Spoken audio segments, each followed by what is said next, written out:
giving you guys the top core plays for the Masters. So I think it would be a mistake to start out this week without targeting the big three. And the big three are going to be Scotty Scheffler, Jon Rahm, and Rory. And now DraftKings isn't doing a good job selling Rory and Rahm because they're not including their last starts. And they're not including the last starts for all the golfers that played in the WGC Dell Technologies Match Play Tournament. And that's important because we have seen a slight correlation between players that play well at that tournament also tend to play well at the Masters. Now, if we look at Scotty Scheffler, he is the top play in the model. We look at specialist rating, which is taking in all the key characteristics for that week's tournament. Second best specialist. Fourth best course history, winning the tournament last year without really breaking a sweat. 18th and 19th in his previous 2 starts. Looking at the key stats, he is top 10 or better, or top 12 or better in all the key stats that we're looking at. And the key stats that we're looking at are going to be ball striking, par 5 scoring, total driving, strokes gained approach. And you guys see that plus sign there? That's going to be included some live golf stats as well, because we have a lot of live golfers in this field. So that's why it's plus this week, because we're pulling in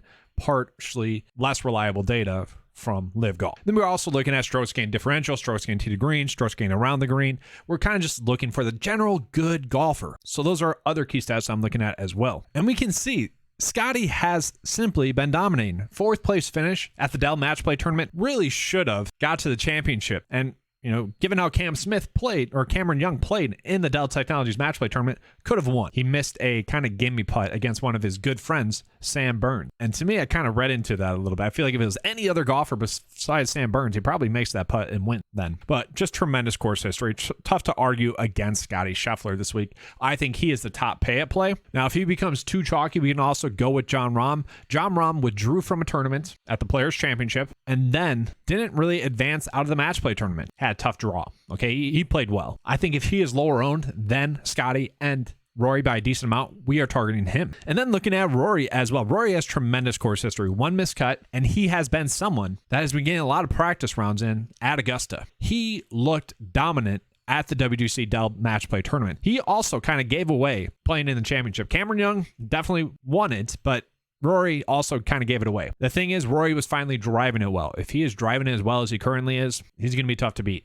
So it does seem like we are choosing between one of the three. For now, because I'm recording this on Friday, the week prior to the Masters starting, I'm going to go with Scotty. Don't know any of the ownerships just yet. And then I would say, given his price point, I'm going to be treating Justin Thomas as a core play. We can see he's made the cut at this tournament the last 4 years, finishing 8th, 21st, 4th, and 12th. All great stuff there. The issue with JT is that he's been very hit or miss lately. In his last tournament, did have a top 10 finish, and it just seems like he's due for a really good week. We know he's going to be mentally there, ready to play this tournament, but it just seems like too soft of a price point. Now, I will say there are 2 better options at a little bit cheaper of price tags. It has seemed like Xander has been due for a big win, and it kind of seems like the stars could align for that to happen this week at the Masters. He's coming in as the 4th best pick in the 9-to-5 model. Okay, that's because he's been a cut maker. He's made a ton of cuts in a row. My model really puts an emphasis on golfers making the cut. It puts an emphasis on safety, but it's not like it's not warranted. Looking at recent form over the past 5 starts, 15 starts, past 4 starts, he is coming in as one of the top players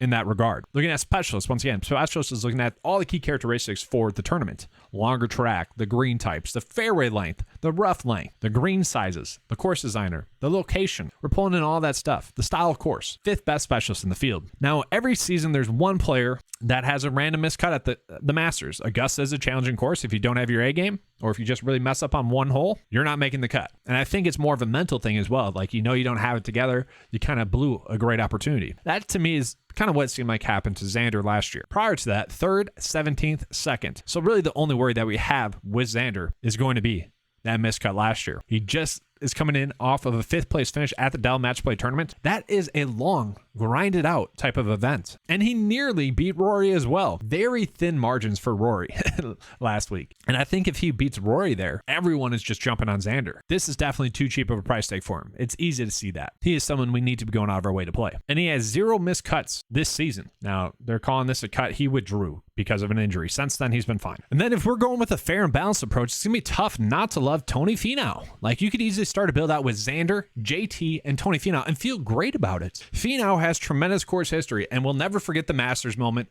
where he gets a hole-in-one on the par 3 challenge day, dislocates his ankle, pops it back in, and then still goes on to finish top 10. It was insanely awesome. Strong course history. When he's been on, he gives us top 10 upside. He hasn't been playing elite this season, but not terribly. We can see all of his recent starts have been top 25 or better. Sure, we want more upside than a top 25 finish, especially at, Augusta, where it's basically a no-cut event.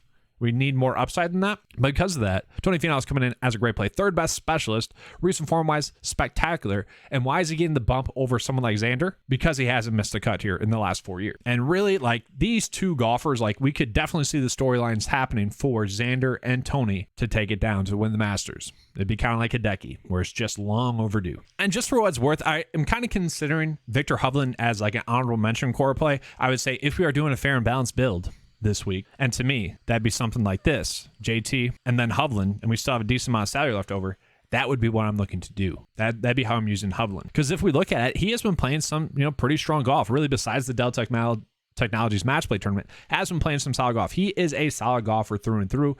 The issue with him is he typically doesn't rise to the occasion for these bigger events, like 27th, 21st, and 32nd. We'll take those made cuts, solid finishes. It's just what upside does he present for us? So more of an honorable mention core play. There are a few shots every season that live rent-free in my head. 2 years ago at Augusta, Sanjay Mundra had one of those. I forget which hole it is, but it's one in which everyone tends to miss long because there's water protected in front. Sanjay hits a relatively good chip that ends up just rolling down the green into the water. He then has to drop on the other side of the water and then makes a quad on really what was just an unlucky chip. We take away that one bad shot from Sanjay at Augusta 2 years ago, and he would have tremendous course history. He's finished 8th and 2nd besides that.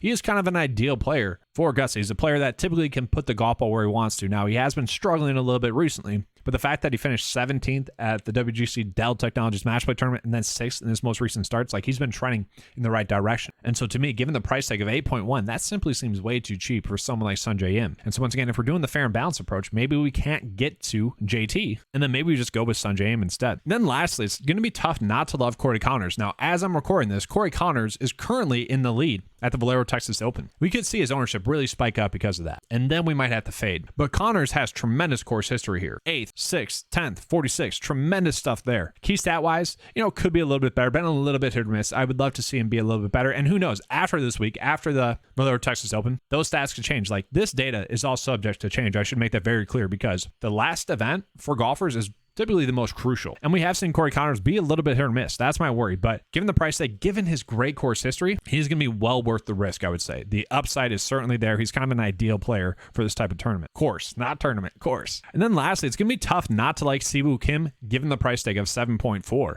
On DraftKings, way too cheap for him. We can see his recent starts at this tournament: 39th, 12th, 34th, 21st. And just as an FYI, for those of you guys that are site members here, I still have the Valero Texas Open loaded up in there. Okay, so if you click on someone like Siwoo Kim here and pull him up on the player profile, it'll pull up both of them and kind of combine it, just as an FYI. But looking at we can just kind of see price point wise, he is kind of standing out. And so if he has a good finish at the Valero Texas Open, it's gonna be very difficult not to love Siwoo Kim this week as well. And so to give you guys a first look build, here's a kind of safe approach to your first build for the Masters. But that's all for this video. Hopefully you guys enjoyed. If you did, you know what to do. Give a like and subscribe. That does help out the channel. We'll be pumping out a bunch more Masters content, so be on the lookout for that. All right, thanks for watching. Let's have a good slate. And as always, guys, let's keep cashing.